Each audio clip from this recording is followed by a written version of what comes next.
여러분 안녕하십니까? 시사포커스 김동현입니다. 남북 경제협력 속도가 굉장히 빠르게 진행이 되고 있습니다. 특히나 철도 분야가 그런데요. 이 남북 철도가 연결되면 철도, 항만, 공항이 딱 집약되어 있는 이 부산이 최고의 수혜 지역이 될 것이다. 이런 예상이 심심치 않게 나오고 있습니다. 하지만 공짜는 없겠죠. 그래서 오늘 세 분과 함께 남북 철도가 연결됐을 때 이 부산에는 어떤 경제지도 그림이 나올지 한번 예상해 보겠습니다. 함께할 세 분 소개하겠습니다. 먼저 최인호 더불어민주당 부산시당 위원장입니다. 안녕하십니까?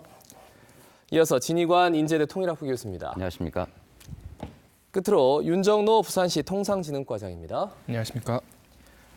최인호 의원님은 참 오랜만에 시사포커스를 방문해 주셨습니다. 그동안 남북 철도 관련한 그 국회 내에서 포럼을 만들기 위해서 노력했다고 들었는데 지금 어느 정도 진행이 된 상황인가요? 네, 작년에는 국회 교통위원회 차원에서 저희들 국회의원들이 몽골과 러시아의 우르크츠크를 방문을 해서 몽골과의 철도 협력, 또 러시아와의 철도 협력과 관련된 토론과 세미나를 연 바가 있습니다. 또 러시아 횡단철도 TSR을 직접 타보기도 했고요. 또 작년에는 북한, 중국, 러시아의 접경 지역, 북한의 나진이 보이는 곳에 또 중국 관계자들과 제가 직접 방문을 하기도 했고 또 관련 협력들을 논의한 바도 있습니다. 올해 8월 달에는 블라디보스톡에서 남북한의 철도 연결과 또 시베리아 행동철도 간의 협력 이런 것을 어떻게 구체화시켜낼 것이냐에 대한 국제 세미나가 있을 예정입니다. 이러한 성과들을 바탕으로 내년 초에 우리 국회의원들과 정부 관계자 또 철도 전문가들이 참여하는 한반도 철도 시베리아 횡단 철도 연구 포럼을 발족할 그런 계획으로 준비를 하고 있습니다. 예, 여담입니다만 잘 오신 것 같습니다. 전혀 말씀을 안 하셨으면은 그 스포트라이트를 좀 상대적으로 못 받아서 말이죠. 오늘 하시고 싶은 말씀 다 해주셔도 될 것 같습니다. 진 교수님, 네. 7월 24일, 그러니까 남북이 공동으로 철도 관련해서 조사에 나섭니다. 네. 굉장히 역사적인 날인데 네. 어떻게 이루어질까요? 네, 그렇습니다. 그리고 앞서서 말씀드리면 철도회담이 6월 26일 날 열렸지 않습니까? 이 철도회담은 판문점 선언을 실천으로 이어나가는 가장 처음 열린 경제부문 회담입니다. 예. 그래서 판문점 선언이 앞으로 성실히 이행될 것이라는 것을 그렇게 보여주는 상징적인 회담이었다고 볼 수 있고요. 말씀하신 대로 7월 24일 날 남북이 공동으로 조사를 하게 되어 있는데요. 아마 그동안에 남북은 경의선을 연결해 놓고 운행도 했었습니다. 2004년에 완공이 되었고 2007, 8년에 운행이 됐었는데 10년간 운행이 안 됐거든요. 그렇기 때문에 철로만이 아니라 제어, 통신 여러 장비들에 대한 점검이 필요하고 그렇기 때문에 아마 남북이 7월 24일은 경의선을 중심으로 아마 점검을 하지 않겠나 그렇게 판단되어집니다. 예, 일단 굉장히 역사적인 날입니다. 7월 24일 과연 어떤 모습을 보일지 하루 종일 아마 TV에서 많은 고위급 인사들을 볼 수 있을 것 같다라는 생각이 들고요. 그럼 윤정노 과장님은 그동안 부산시 차원에서 또 남북 경협 관련 준비를 많이 하신 걸로 들었어요. 어떤 준비를 하셨는지요? 네, 크게 두 가지로 나눠서 준비를 하고 있습니다. 예. 일단 저희 부산시의 주력 산업인 조선 그리고 수산, 물류 등 주력 산업과 연계한 협력 사업들을 지금 발굴 중에 있고요. 그리고 기존에 저희가 중국 동북 삼성이라든지 러시아 블라디보스톡 등과 물류 협력 사업들을 해오고 있었습니다. 그래서 이런 사업들을 남북 경제 협력과 어떻게 연계할지 지금 검토를 하고 있습니다. 그리고 내부적으로는 이번에 이제 조직 개편 아직 확정이 되지는 않았습니다만 조직 개편 안에 이원화돼서 진행되던 남북 교류, 일반 교류 업무와 그리고 남북 경제 협력 업무가 일자리 경제실 내에 같이 이제 배치가 되면서 상호 연계 추진이 가능할 것으로 보이고 있습니다. 그래서 이러한 준비들을 지금 진행을 하고 있습니다. 예, 이게 참 안 나오는 부분인데 조선이나 수산 쪽에서도 남북 교류가 굉장히 빠른 속도로 이루어질 수 있는데 이 점은 추후에 좀 기타 의견으로 말씀을 좀 나눠보고요. 오늘은 철도에 방점을 두고 좀 얘기를 나누겠습니다. 일단 7월 24일 이날이 굉장히 중요합니다. 앞서도 잠깐 언급을 했습니다만 남북이 공동으로 조사에 나서는데 지금 현재 깔려있는 그 철도의 수준이 어느 정도인지 그것부터 좀 알아야 될 것 같은데 진 교수님은 대충 파악은 하고 계실 것 같아요. 어느 정도라고 보시는지요? 제가 철도 전문가는 아닙니다만 예. 우선 경의선 같은 경우에는 아까 말씀드린 대로 문산하고 개성을 연결했는데 그다음에 또 개성부터 신의주까지는 또 문제입니다. 그 북한의 철도가 노후화됐다는 건 다들 알고 계시겠습니다만 이 침몰 상태가 굉장히 불안정합니다. 그래서 최대 속도가 40km를 넘기 힘든 그런 정도라고 볼 수가 있고요. 그다음에 이제 동해선 같은 경우가 이게 상당히 우리 또 부산에게는 큰 의미가 있는 그런 철도라고 할 수 있는데 북측과는 연결이 되어 있습니다. 되어 있는데 제진과 강릉. 제진에서 남측에는 이제 강릉에서 제진까지 예, 예. 또 100여 킬로가 이제 연결이 안 돼 있어서 이걸 연결하는 게 우리 남측의 사업이 지금 중요한 그런 과제가 되고 있는 그런 현실이라고 볼 수 있습니다. 예, 그래서 강릉 제진간 동해선 그 연결 비용이 뭐 북한의 전체 그 노선의 현대화 사업 비용보다 훨씬 더 많이 들 것이다. 왜? 토지 보상 문제가 있어서 말이죠. 이런 것들을 좀 국회에서 논의가 되나요? 정부 차원에서 대비가 되고 있습니까? 어떻습니까? 네, 국회 차원에서도 지금 자료 수집이나 정보 수집 또 뜻 있는 의원들 간의 세미나 등이 열리고 있습니다.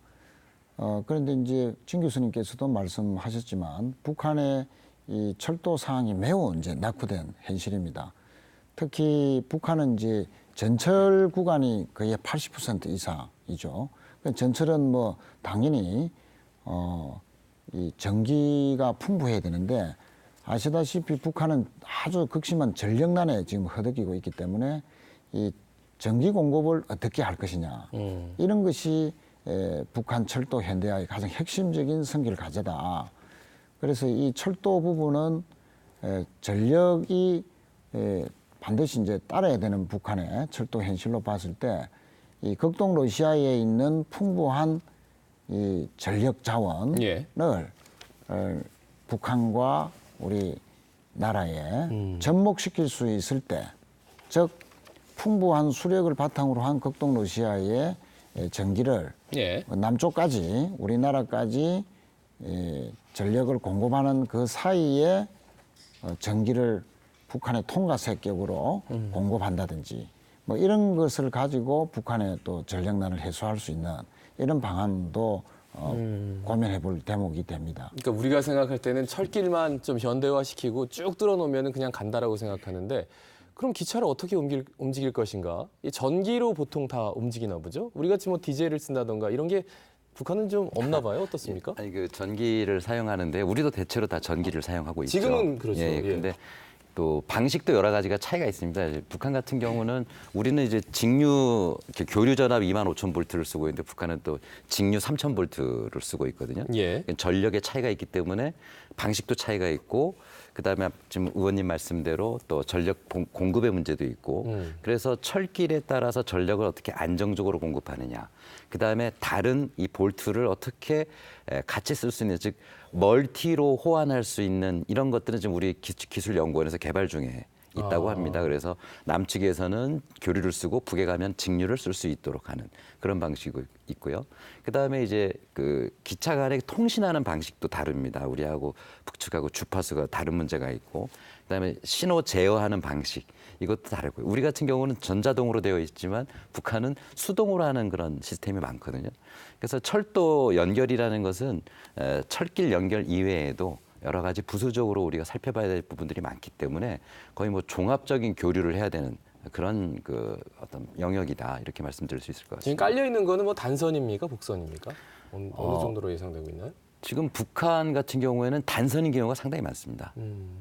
복선보다도 워낙 그 시설이 미비하다 보니까 단선인데 다만 이제 그 기차의 중량을 높여가지고 많은 걸 옮길 수 있도록 한다든가 뭐 그런 형태가 상당히 많기 때문에 예. 이제 단선을 앞으로 복선하는 문제, 그다음에 노후화된 것을 현대화하는 문제, 그리고 아마 이것을 그냥 일반 철길로 놓을 것인지 아니면은 KTX와 같은 고속철도가 갈 수 있는 철길로 바꿀 것인지 예. 거기에 대해서 또 아마 판단이 필요할 것으로 보여집니다. 야, 근데 40km로 다니다가 뭐 100km KTX까지 간다면 이건 정말 뭐 눈이 휘둥그레질 정도로의 발전인데 그러려면은 아무래도 비용이 만만치 않게 드는데 지금 우리나라 차원에서 정부 차원에서는 이 철도 연결 비용을 어느 정도로 지금 책정하고 있는지 궁금하네요.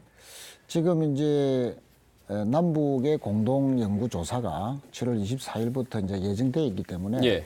이 공동 조사 연구를 해보면 정확하게 북한 철도의 현대화에 들어가는 재원의 규모가 아마 나올 것으로 봐집니다. 지금 이제 5조다, 10조다 이런 말들이 참 많습니다만 예. 연구를 해봐야 될 것 같고요. 그러면 이제 5조가 되든 10조가 되든 북한 철도의 현대화에 드는 이 재원을 어떻게 확보할 것이냐 이런 측면에서 보면 우선 이제 우리나라에는 남북 협력 기금이 있습니다. 이 기금을 이제 어느 정도 활용할 것인지 예. 또 민간의 자본이 또 얼마만큼 또 참여하게 할 것이냐 또 해외 인프라 투자 자본들의 또 참여 정도를 어떻게 할 것이냐 이런 점들이 이제 복합적으로 다 이제 전개가 돼야 되는데 아까 이제 진 교수님 말씀대로 이것이 고속철도화로 되면은 재원이 상당히 더 늘어나게 됩니다. 예. 물론 그 효과도 크겠죠. 그랬을 때는 이 남쪽의 기금 자본 또 국제 인프라 투자 자본 이 비율이 좀 더 이제 정치하게 잘 연구해야 되는데 여기서 이제 저희들이 읽지 말아야 되는 것은 북한의 철도 현대화든 또 도로의 또 현대화든 또 각종 사회 시설의 현대화든 간에 예. 북한 개발의 이니시티브 주도권은 저희 우리나라 남쪽이 가져야 된다 하는 그런 점을 명확하게 인식을 하고 그런 점들이 계속적으로 관철될 때 우리 나라의 경제가 훨씬 더 이 북한의 현대화를 통해서 덩달아서 예. 상당한 성장을 이루지 않겠나 그렇게 봐집니다. 예, 그 점에 대해서 우리가 우리 돈 이렇게 퍼져서 그렇게 뭐 철도 만들면 어떻게 하냐라고 얘기를 하지만 외국의 유수의 자본들 특히나 중국이나 뭐 일본은 벌써부터 에너지 그리고 이 인프라 만드는데 우리가 돈 투자하겠다 대신에 우리 기업들 들어가게 해다오 이렇게 물밑에서 굉장히 열심히 작업 중이라고 들었습니다만 뭐 어느 정도인지요? 글쎄요, 그 물밑의 작업까지 알긴 어려운데요. 예. 아까 좀 최 의원님이 아주 중요한 지적을 해주셨는데 어쨌든 이니셔티브는 우리가 쥐되 그렇다고 우리가 또 경제적인 부담이 너무 크면 그것도 안 되지 않겠습니까? 그리고 이번에 우리 경의선, 동해선 철도를 연결하게 될 경우에는 이것이 또 중국의 TCR과 또는 러시아의 TSR과 연결이 되는 거잖아요. 그렇기 때문에 지금 AIIB, 아시아 인프라 투자 은행 같은 경우에는 이제 중국이 지분이 가장 높고 그렇죠. 저희가 이제 5위에 해당되는 우리도 이사국입니다만 이미 지난 5월인가요? 그 북방경제협력위원회 그 송영길 위원장이 중국에 가서 AIIB의 그 진유친 총재를 만나고 왔고 거기서도 이사국에 합의가 있다면 얼마든지 투자할 수 있다 이런 그 답을 들었습니다. 예. 그래서 그리고 또 이 철도 문제가 어쨌든 한반도를 평화지대로 만드는데도 훨씬 기여할 수 있는 그런 문제이기 때문에 아마 그 앞으로 유엔에서 이런 것들을 예외 규정으로 두게 될 경우에는 아마 AIB의 투자, 그다음에 우리의 어떤 또 우리 남북협력기금 사용 등등을 통해서 좀 더 큰 부담 없이 경제성 있는 그런 철도를 만들어낼 수 있지 않겠나 예. 싶습니다. 근데 전 한편에서는 두 분이 약간 뉘앙스가 다른 게 최인호 의원님은 우리가 가서 우리 자본으로 정말 우리가 먼저 선점을 해야 된다 이런 말씀이신데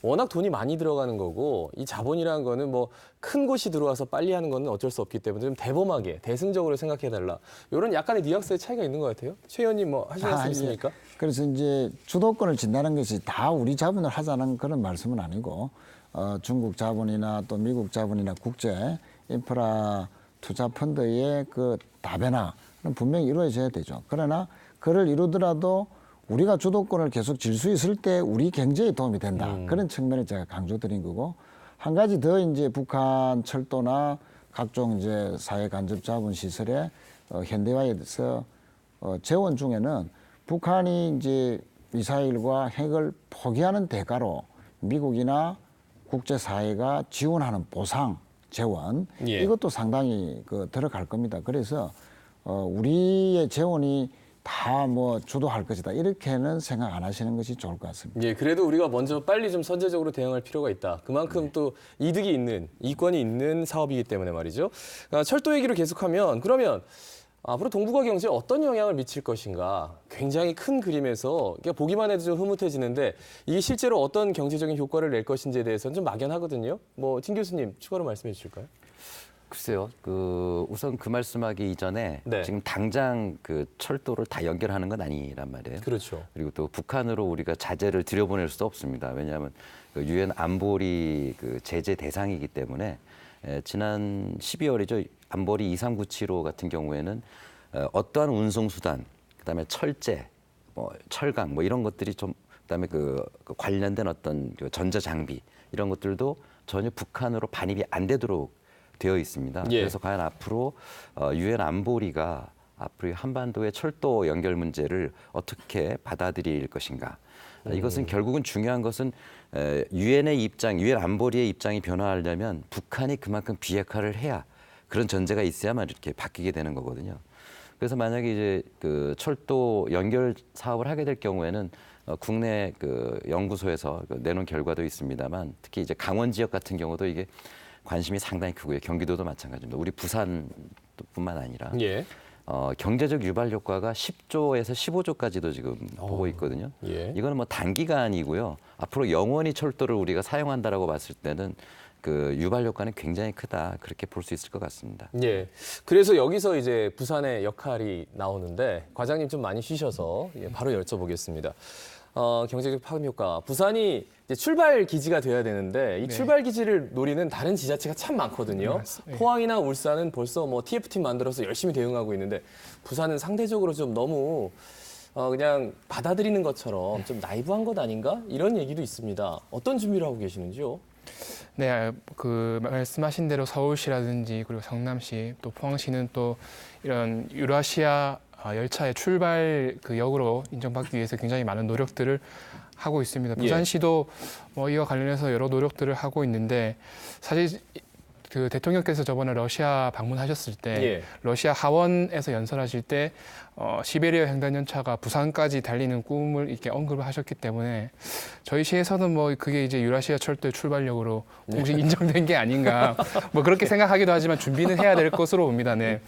그 일단 그 부산역은 블라디보스톡역하고 지금 자매역이 돼 있습니다. 예. 그래서 이런 자매역을 블라디보스톡역뿐만 아니라 예를 들어 유럽에 있는 종착에 있는 종착역인 뭐 바르셀로나든지 베를린 이런 그리고 상트페테르부르크 같은 예. 역으로 조금 더 자매역 이런 것들을 좀 확장을 하고 그리고 지금 경의선이나 이런 것들이 현대화가 완료가 되거나 아니면 그 중간에도 뭐 서울에서 베이징 간의 무슨 열차 운행 같은 것들이 아마 한 번씩 일어날 것으로 보이는데 그때마다 이제 그 서울에서 출발하는 것이 아니라 부산에서 출발하면서 좀 더 사람들이 이목을 끌 수 있는 그리고 부산이 이런 상징적인 위치를 가지고 있다는 퍼포먼스도 좀 같이 준비를 해야 될 것으로 생각을 하고 그러니까 있습니다. 오히려 서울을 상대로 해서 해야지 포항이나 울산 이렇게 좀 작은 지자체 상대적으로 작은 지자체와 이렇게 경쟁하다 보면은 우리가 득보단 실이 많다 이런 식으로 좀 방점을 찍고 계시는데요.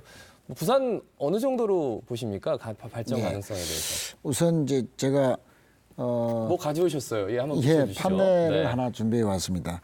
1차 정상회담 때 문재인 대통령께서 김정은 위원장에게 전달한 신경제 지도, 네. 한반도 신경제 지도에 대해서 그렇죠. 잠시 설명을 좀 드리면요.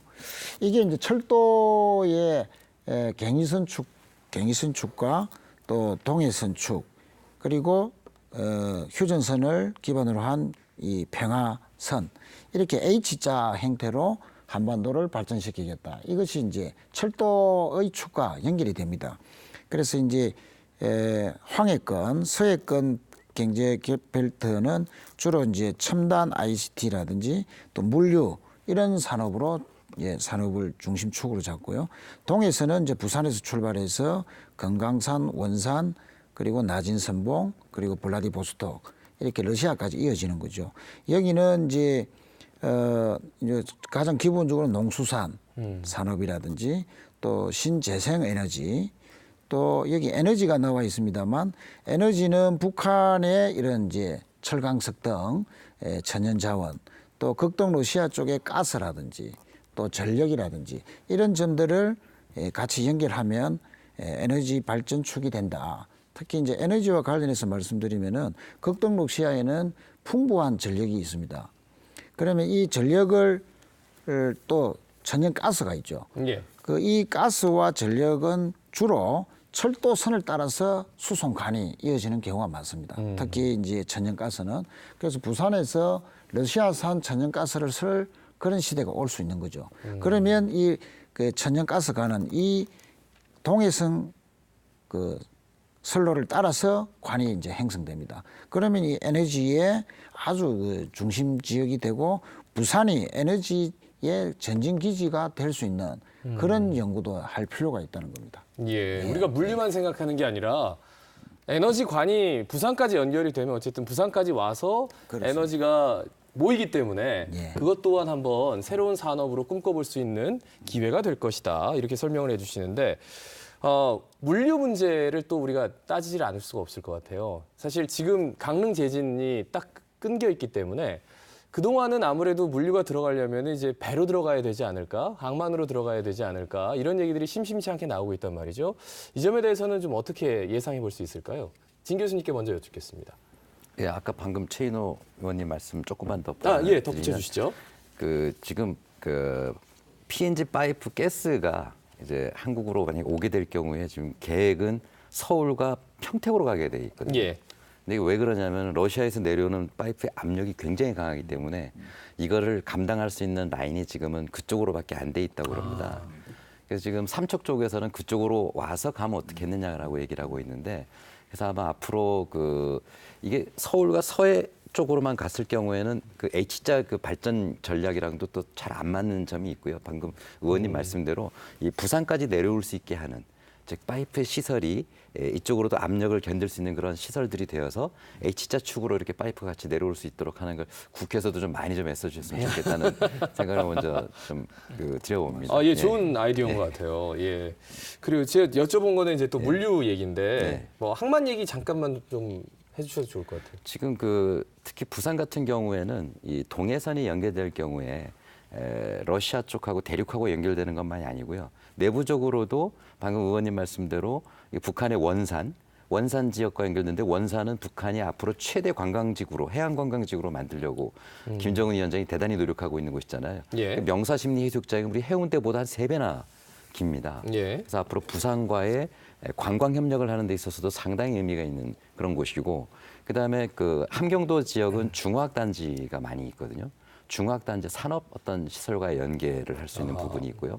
그다음 나서는 경제특구 아니겠습니까? 전 세계 어떤 기업도 들어올 수 있는 그런 곳입니다. 이런 게 부산과 연결될 수 있다라는 것은 아마 해외 물류만이 아니라 내부 물류에서도 상당한 의미가 있는 그런 동해선 철도가 될 것이다 이렇게 생각됩니다. 예, 예.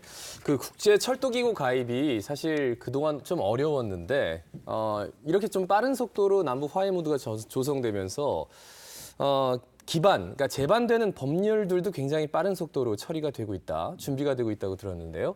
국회에서는 어떻게 지금 준비가 이루어지고 있는지요?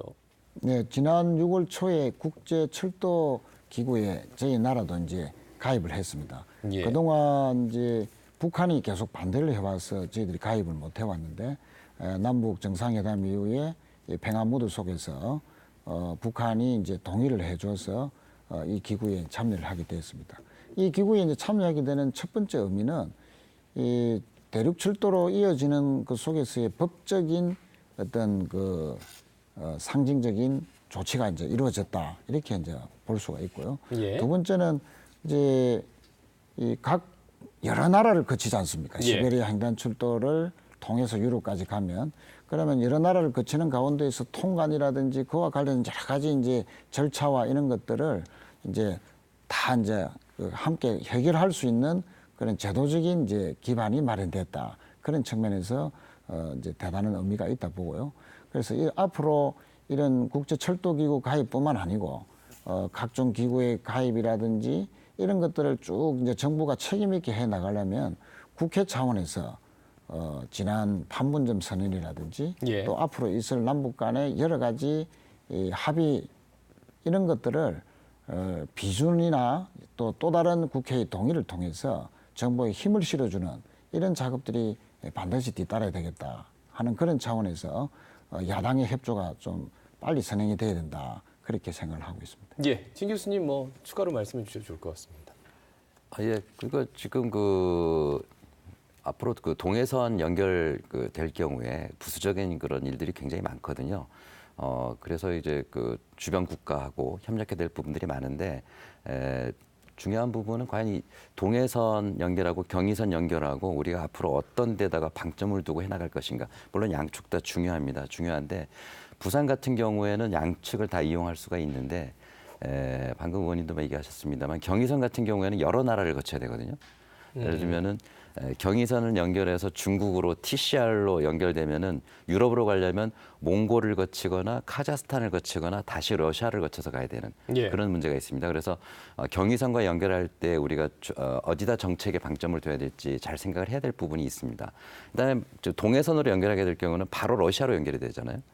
그렇다면 그 두 개의 국가를 줄여서 바로 유럽으로 연결된다는 측면에서 그럼 그만큼 통관 절차가 감소화된다. 그런 측면에서 본다면은 동해선 연결이 여러 가지 경제성 면에서 상당히 의미가 있다 이렇게 볼 수가 있을 것 같아요. 그래서 아무튼 그 이번에 그 북한이 국제철도협력기구에 가입하는 거에 대해서 이번에는 반대하지 않고 예. 지난 6월 7일 날 우리가 아마 가입된 걸로 알고 있는데 북한이 찬성해서 우리가 가입되게 됐는데 이제 여러 가지 제도적인 어떤 복잡한 부분들이 줄어들었다는 점에서 상당한 의미가 있는 그런 절차였다 생각이 됩니다. 예.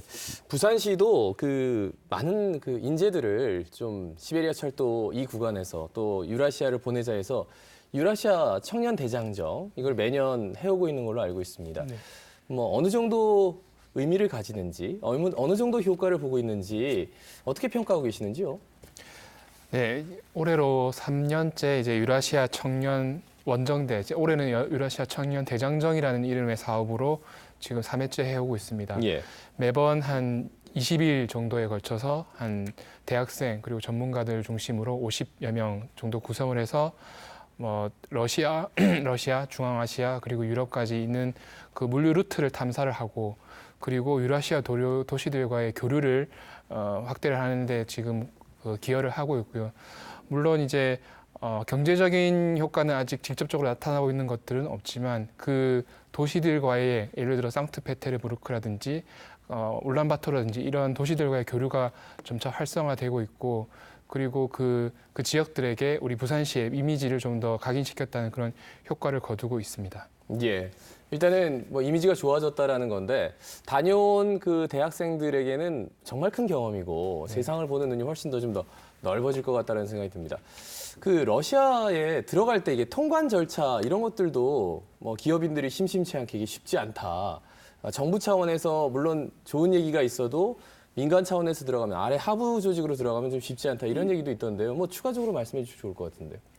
네, 그래서 이런 저희도 청년 대장정 사업에 대한 고민들이 있습니다. 이런 단순히 이제 그 인적 교류나 문화 교류를 넘어가지고 경제 교류를 위해서 좀 그 사업의 방향도 실제 이제 화물을 실어 보내면서 거기에 이제 기업인들이 같이 가면서 통관의 절차도 한번 겪어보고 예. 그리고 거기서 나타나는 문제점들을 바로 거기서 대정부, 그 도시 정부라든지 그리고 그쪽 세관에 직접 건의를 하고 해결을 해가는 그런 경제적인 효과를 거둘 수 있는 그런 그 내용을 좀 추가를 하려고 하고 있고 일단 하반기에 준비를 하고 있는 사업은 지금 부산에서 상트페테르부르크까지 이제 그 해상 운송과 그리고 철도 운송을 복합으로 해서 좀 시범 운송 사업을 준비를 하고 있습니다. 예, 그래서 실제로 통관이 어떻게 이루어지는지까지 한번 경험을 해본다. 근데 이 모든 게 다 유엔 제재가 풀려야지 뭔가를 좀 빛을 볼 수 있는 건데 유엔 제재가 어떻게 풀릴 수 있을까요? 어떤 방향으로 갈까요? 예, 그 유엔의 제재가 풀리기 위해서는 북한의 비핵화가 가장 중요하다고 볼 수 있을 것 같습니다. 예. 그래서 북한이 과연 앞으로 비핵화를 위한 어떤 의미 있는 행동을 하느냐에 따라서 앞으로 철도 연결이라든가 그 외 여러 가지 북한과의 경제 협력이 결정이 될 거라고 보여지는데요. 아마 지금 대체로 전문가들이 보고 있는 부분은 아마 올 그 미국의 11월 중간 선거 이전에 북한이 분명히 의미 있는 행동을 할 것이다라고 보고 있고 특히 9월 9일이 그 북한 국가 수립 70주년이 되는 매우 큰 행사가 있는 그런 날입니다. 예. 그래서 그 또 9월 말에는 또 유엔 총회가 있는데 유엔 총회에서 지금 김정은 위원장의 유엔 연설이 지금 전망되고 있는 그런 상황이거든요. 그래서 그런 일들이 순차적으로 제대로 진행되기 위해서는 8월 달까지 북한이 상당히 의미 있는 어떤 행동을 보이지 않겠는가. 예컨대 뭐 ICBM을 뭐 해체한다든가, 뭐 미국으로 운반한다든가 이런 모습을 보이고 김정은이 뉴욕에 가서 유엔 총회에서 연설을 하고 또 트럼프와 정상회담을 하는 이런 시나리오들이 지금 예상이 되고 있습니다. 그래서 예. 어쨌든 제일 중요한 것은 북한이 상당히 비핵화에 대한 의미 있는 진전 이런 것들을 조만간에 행동으로 옮겨야 되겠다. 그런 것들이 앞으로의 한반도 변화의 큰 신호탄이 될 것으로 보여집니다. 그러니까 2차 정상회담이 뉴욕에서 열릴 것이다. 이런 얘기가 나오는 게 유엔 총회에 참석을 할 것이다. 네. 김정은 위원장이. 네. 그럼 유엔에서 연설도 할 수 있는 것이고. 네. 그리고 트럼프와 워싱턴에서 만나서 또 다른 아주 뭐 드라마틱한 모습을 보여줄 수도 있다. 네, 그렇게 지금 전망들을 하고 있습니다. 그렇게 해서 네. 완벽한 근데 이건 이제 예. 지금 폼페이오 국무장관이 이제 북한을 이제 방문했지 않습니까? 예, 그렇죠. 그래서 폼페이오 국무장관의 어떤 그 결과를 우리가 이제 보면 알 수 있겠지만 북한이 어느 정도 빠른 속도로 하려고 하는지 이번 그 결과를 한번 좀 지켜볼 필요 있을 것 같습니다. 알겠습니다. 여름이 굉장히 좀 시원해질 것 같은 그런 생각이 듭니다. 의원님은 그 경제적 효과를 좀 준비하셔가지고 이 판넬을 보면서 오늘 철도 얘기가 좀 확실하게 정리가 될 수 있을 것 같아요. 예. 네. 방금 그 진 교수님 말씀대로 우리가 남북 철도가 연결되고 특히 이제 동해선, 예. 부산에서 낮은 선봉까지 또 연결이 되면은 시베리아 횡단 철도를 주로 이용하게 될 것이다. 그랬을 때 어떤 이점이 있는가? 그리고 그것이 주는 부산의 효과가 구체적으로 어떤 것이 있는지를 잠시 표를 보면서 말씀을 드리겠습니다. 그럴까요? 네, 그림을 우선 보면은 아시다시피 해상 수송로는 여기 부산이고 여기 모스크바입니다. 기존에 우리가 남북 철도가 끊겨 있을 때는 해상 수송로를 이용할 수밖에 없었죠. 그러면 이렇게 이제 인도양을 거쳐서 또 발틱해까지 해서 이렇게 돌아갑니다. 예. 그런데 대륙 철도는 이제 TSR이 있고 TCR이 있습니다. 그런데 눈으로 육안으로 보더라도 부산에서 출발한 철도가 TSR이 가장 가깝습니다. 모스크바로. TCR도 많이 좀 돌아가죠. 예. 그 국가도 여러 국가를 거쳐야 되고 그런 측면에서 부산에서 유럽까지는 동해선을 따라서 TSR과 가는 것이 가장 단축된다. 그림으로 알 수 있고요. 구체적인 수치를 좀 알아보겠습니다. 예. 네.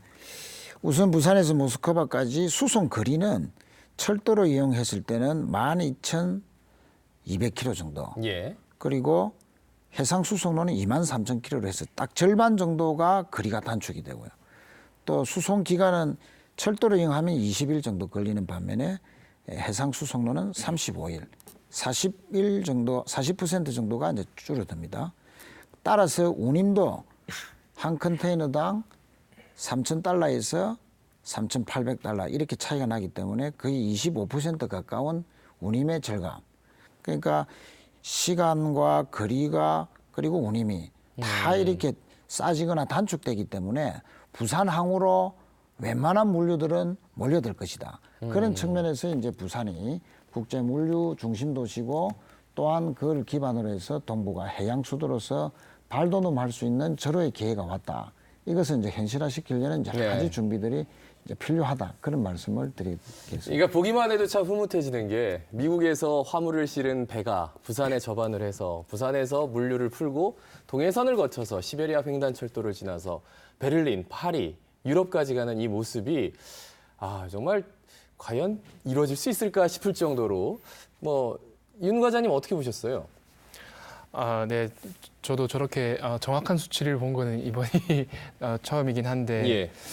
굉장히 저 수치만 봐도 앞으로 이제 그 남북 그 철도가 연결이 되게 되고 이게 TSR 연결이 되게 되면 그야말로 이제까지 그 구호로만 외쳤던 유라시아 관문 도시 그리고 동북아 해양 수도라는 것들이 이루어지지 않을까 싶습니다. 지금은 사실 항공이나 또 이제 해운은 이제 글로벌 네트워크가 있지만 철도는 아직 글로벌 네트워크가 이제 북한 때문에 지금 단절돼 있는 상태인데 이것까지 연결이 되게 되면 그야말로 사람 그 물자와 사람이 모이는 좀 글로벌 도시로 올라가는데 큰 동력이 되지 않을까 그렇게 보고 있습니다. 과장님 하실 일은 훨씬 더 많아지는 건데 그래도 좋으시죠?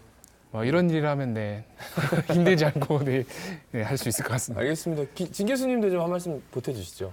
예, 그래서 지금 최 의원님 데이터 보고 상당히 좀 굉장히 흥미롭다는 생각이 드는데요. 예. 그래서 앞으로 그 열차가 기존의 국내에서 화물 수송하는 그런 열차보다는 대량 수송이 가능한 열차로 지금 개발이 되고 있는 걸로 알고 있습니다. 그래서 그런 열차를 그 장대 화물 열차라고 얘기를 하는데요. 그러니까 40피트짜리 이 컨테이너를 35개 이상 그러니까 길이로 치면 500m가 넘는 거죠. 500m. 우리가 이제 미국의 어떤 영화를 보면 그 1km짜리 엄청나게 긴 열차가 그렇죠. 지나가는 것들을 볼 수 있지 않습니까? 이제 그런 열차에 실어서 유럽으로 보낼 때 훨씬 경제성이 높아지거든요. 그래서 지금 최 의원님 저 통계는 지금 일반적으로 저렇게 볼 수 있는데 우리가 잘 개발하는 여하에 따라서는 훨씬 더 이득이 날 수 있는 그런 경제성이 날 수 있는 그런 측면이 있는 것 같습니다. 예. 그래서 좀 과장님 말씀대로 앞으로 부산이 제대로 어떤 대륙의 출발점이 되는 그런 일들이 철도 연결과 바로 연결되어 있다라는 측면에서는 상당히 의미 있는 작업이 될 수 있다 생각이 예. 듭니다.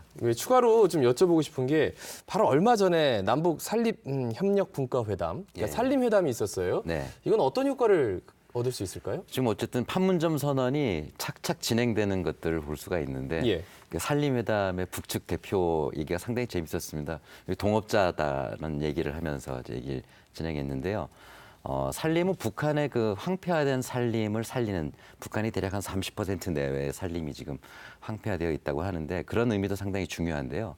지금 당장 시급한 것들은 남북 간의 산림 협력 무슨 얘기냐면 지금 강원도가 그동안 많이 해왔던 게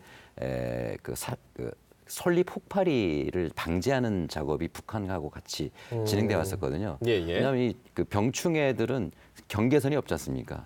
우리 남측 지역만 방제했다고 되는 게 아니라 남측 지역을 방제해도 북측에서 넘어오거든요. 예. 그러니까 공동 방제를 해야만 되는 그런 문제들이 많습니다. 그래서 아마 그 이번에 합의된 것은 남북 접경 지역의 병충해라든가 이런 것들을 방지하는 이런 것들이 먼저 합의가 된 것 같고요. 아마 앞으로 북측의 그 훼손된 산림을 어떻게 복구하느냐 이런 것들은 아마 국제기구하고도 같이 아마 협력이 되어 나가지 않을까 그런 예. 생각이 듭니다. 유엔 제재에서 이 산림 문제는 조금 벗어나 있다. 뭐 이런 얘기도 있던데요. 근데 지금 그 정확히 나무에 대해서도 지금 제재를 하고 있거든요. 그러니까 예. 2397호 유엔 안보리 결의안에는 그 우드가 들어가 있습니다. 이거는 아마 목재를 얘기하는 것일 수도 있고 산림을 얘기하는 것일 수도 있어서 좀 그것은 검토가 좀 필요한 것으로 그렇게 보여집니다. 근데 지금 상황에서 이거 우드가 그 산림이야라고 얘기할 만한 그런 분위기는 아닌 것 같아서 일단 유엔에서 뭐 이거 하지 말아라 해라 뭐 이런 얘기는 없는 것 같아요. 어쨌든 그러니까 유엔의 제재 결의에 위반이 되는지 안 되는지는 사안별로 우리가 유엔의 전문가 패널에 보내어서 그 답을 들어야 됩니다. 그렇지 않을 경우에는 위반의 소지가 있기 때문에 그건 건건히 확인을 해봐야 될 문제라고 보여집니다. 예, 알겠습니다. 자, 국회 차원에서 저는 계속해서 많은 일을 하셨단 말이죠. 몽골하고 러시아하고 이제 전체적인 교류 협력이 가능한 곳은 다 했는데 남북 간의 어떤 국회 차원의 협력 이런 것들도 빨리 모색을 뭔가 해봐야 될 것 같은데요. 어떻게 보십니까? 네. 예, 맞습니다. 지금 이제 정부는 정부대로 추진을 하겠지만 아까 말씀드린 대로 국회는 비준이나 동의 이런 것을 또 해줄 때 정부가 또 힘있게 정통성 있게 일을 추진할 수 있겠죠. 그런 측면에서도 준비를 해야 되고 또 국회 차원에서는 남북관계발전특별위원회를 준비를 하고 있습니다. 예. 얼마 전에 있었던 개헌특별위원회와 마찬가지로 하나의 상설위원회의 기능과 또 법적인 권한을 갖는 예를 들어서 남북관계의 법안을 이렇게 발의를 할 수 있고 바로 본회의에 회부할 수 있는 그런 권한을 갖는다든지 이런 이제 권한을 갖는 남북관계발전특위가 하반기에 꾸려질 전망입니다. 그래서 이제 저도 이 남북관계발전특위에 참여할 생각입니다만은 이 특위를 중심으로 해서 또 국회는 국회대로 북한의 국회격인 인민대회와 어떤 교류를 활성화한다든지 또 중국이나 러시아 이런 그 대륙철도와 관련된 인접 국가와의 의회 교류, 제도적인 뒷받침 이런 준비들을 지금 본격화하고 있습니다. 알겠습니다. 근데 그게 좀 이렇게 많이 좀 알려줬으면 좋겠어요. 그래서 국회에서 뭐 일을 안 한다 이런 좀 오명은 좀 벗었으면 좋겠습니다. 정말. 예. 네. 부산시 차원에서 개성공단 입주 기업들이 베트남으로 공장을 옮기려고 했다가 다시 또 개성을 어느 정도 또 기대하고 있는 모습이 있던데 현재 어떻게 좀 파악되고 있는지 그것도 좀 여쭤볼까요? 지금 개성공단이 폐쇄된 이후로 예. 지금 계속 그 경영에 어려움을 겪고 있는 기업들도 많이 있고 또 해외로 확장을 해나가고 있는 기업들도 많이 있는데 최근 다시 이제 의향을 살펴본 바로는 개성공단을 이제 다시 재개되게 되면 재참가할 의사들이 다 있다고 하더라고요. 예. 일단 임금이 굉장히 싸고 그리고 이 안정적으로 운영을 할 수 있기 때문에 그래서 부산시 차원에서도 개성공단에 입주하는 기업들이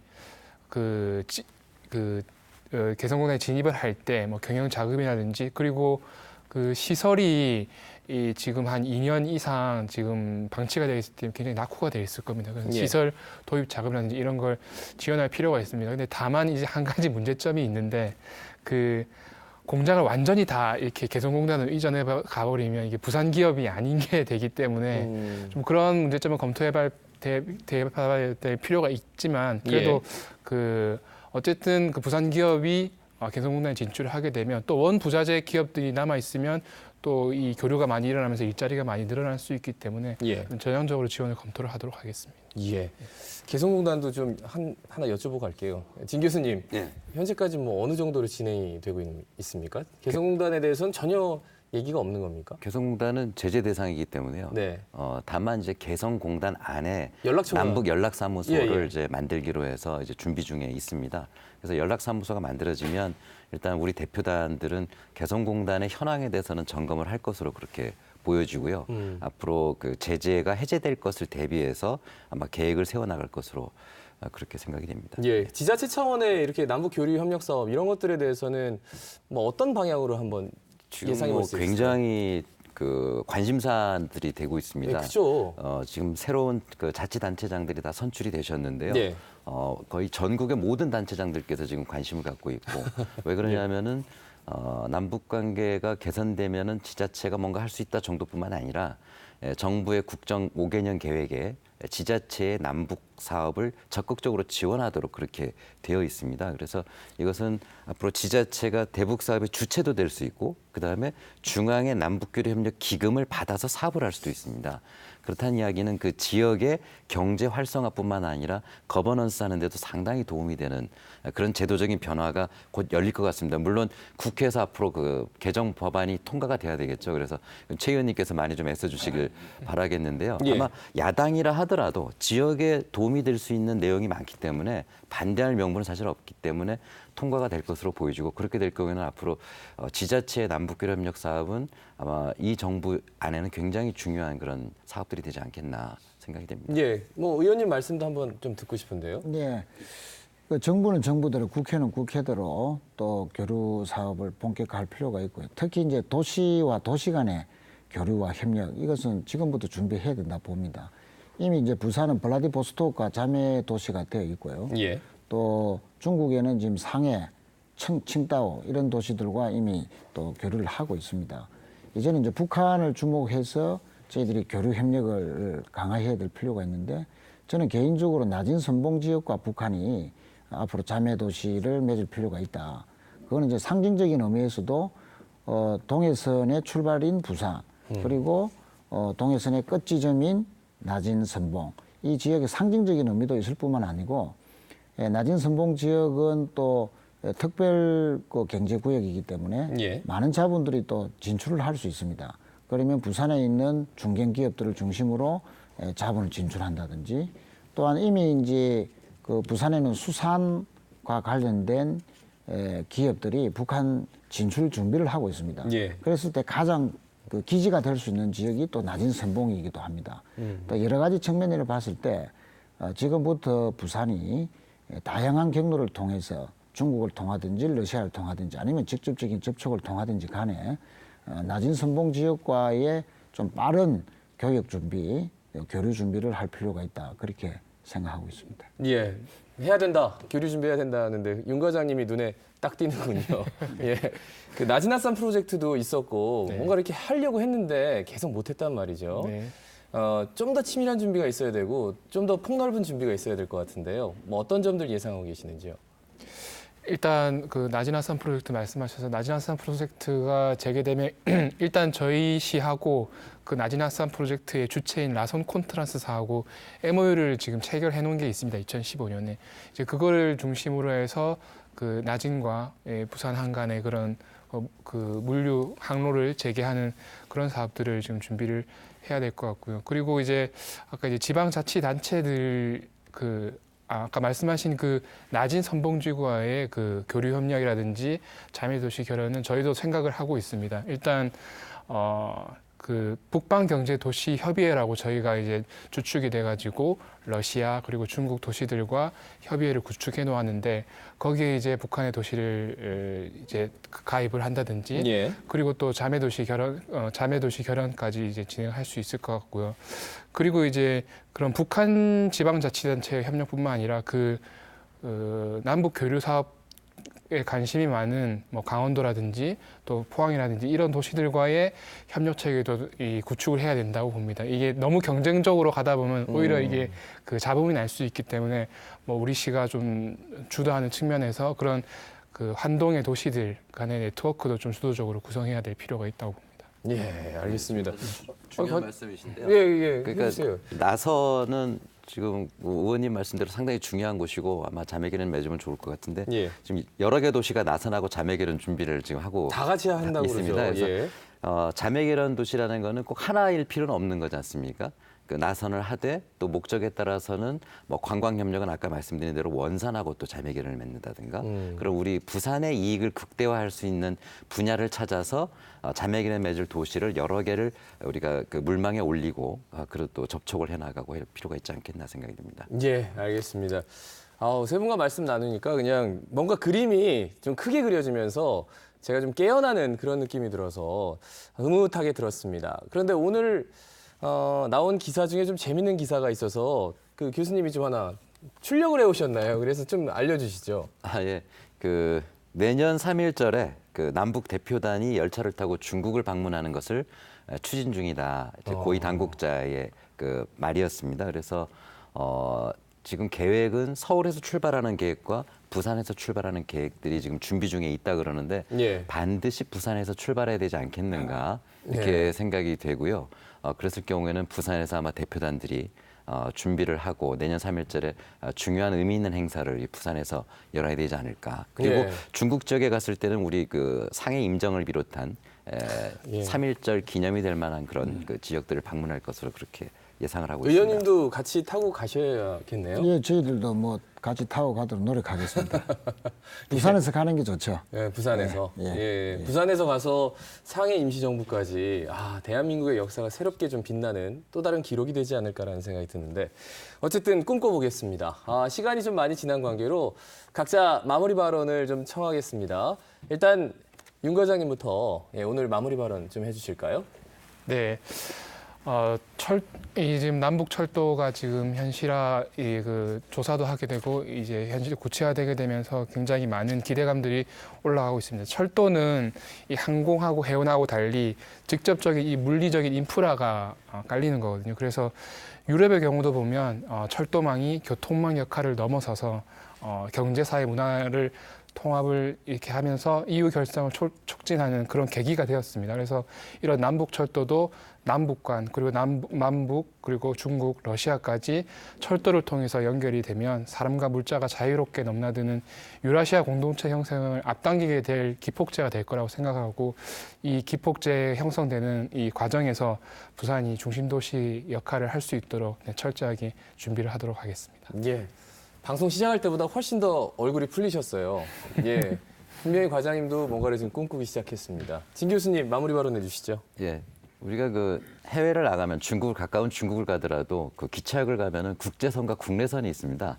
근데 대한민국엔 어느 기차역을 가도 국내선밖에 없죠. 이건 정말로 우리가 비정상적인 그런 공간에서 지금 제한적인 생활을 해왔다라는 것인데 철도가 연결된다는 것은 바로 부산역이 국제선이 생긴다라는 것을 의미하는 것이거든요. 즉 그동안 우리가 정상국가라고 생각했지만 정말 비로소 정상적인 세계로 가는 그런 국가가 되는 것이 바로 동해선, 경의선, 철도 연결이다 이렇게 볼 수 있을 것 같습니다. 예. 철도의 국제선, 국내선. 이게 좀 예상이 안 되지만 그래도 웃음 지어집니다. 예. 최 의원님 마무리 발언 청하겠습니다. 네, 이제 전쟁과 분단의 시대가 가고 평화와 번영의 시대가 이제 오고 있습니다. 특히 남북의 철도가 연결됨으로써 유라시아 대륙에 출발점이자 종착역으로서의 부산의 위상이 더욱더 확고하게 높아질 절호의 길을 막고 있습니다. 부산항이 개항된 지가 140년 만에 가장 큰 기회를 맞이하고 있다. 이렇게 판단합니다. 이런 기회를 정말 부산 시민들 또 부산시 정치권 모든 역량들이 다 함께 동부가 물류 중심 도시 또 그를 기반으로 한 해양 수도로서의 부산이 확고하게 발전할 수 있도록 많은 노력을 기울이도록 하겠습니다. 예. 우리가 해양수도 부산에 대해서 말씀을 하시니까 언젠가부터 해양에만 너무 집중해 있는데 모든 물류가 한꺼번에 집중되기 위해서는 당연히 철도는 기본이 돼야겠죠.